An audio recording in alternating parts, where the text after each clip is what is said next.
নমস্কার দর্শক বন্ধুরা, আজ আমি সকালের ব্রেকফাস্টের জন্য একটি রেসিপি আপনাদের সঙ্গে শেয়ার করছি। কোনো রকম তেল মশলা ও কোনো রকম ঝামেলা ছাড়াই খুবই চটজলদি তৈরি করা যায় একটি রেসিপি আপনাদের সঙ্গে শেয়ার করছি। পুষ্টিগুণে সমৃদ্ধ ও স্বাস্থ্যকর এই রেসিপিটা আপনারা ব্রেকফাস্টে পছন্দ হলে অবশ্যই তৈরি করতে পারেন। প্লেটে নিয়ে নিয়েছি লম্বা করে কেটে রাখা ঝিঙে, গাজর, পটল, একটা কাঁচা লঙ্কা, মটরশুঁটি ও বরবটি। এরপর আমি নিয়ে নিয়েছি বাটিতে 2 বাটি মতো গোবিন্দভোগ চাল। গোবিন্দভোগ চাল দিয়ে রেসিপিটা করতে হবে।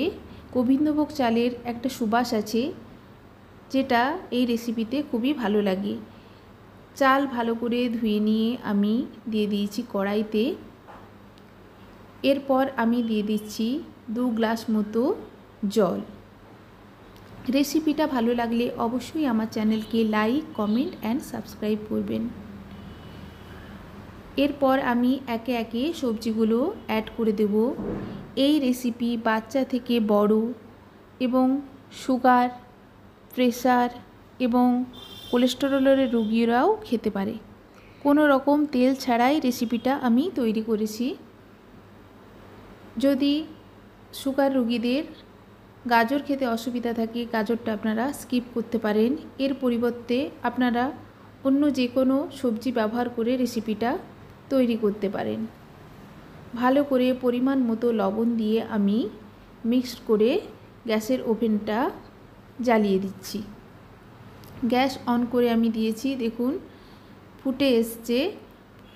ফুটে এলে আমি ঢাকা দিয়ে দিচ্ছি মিনিট 5 সময়ের জন্য। 5 মিনিট পর দেখুন আমি ঢাকা খুলে দিয়েছি। প্রায় এখানে 80% আমার সেদ্ধ হয়ে গেছে চাল এবং সবজিও প্রায় সেদ্ধ। আবারও আমি মিনিট 2 সময়ের জন্য ঢাকা দিয়ে দিয়েছিলাম।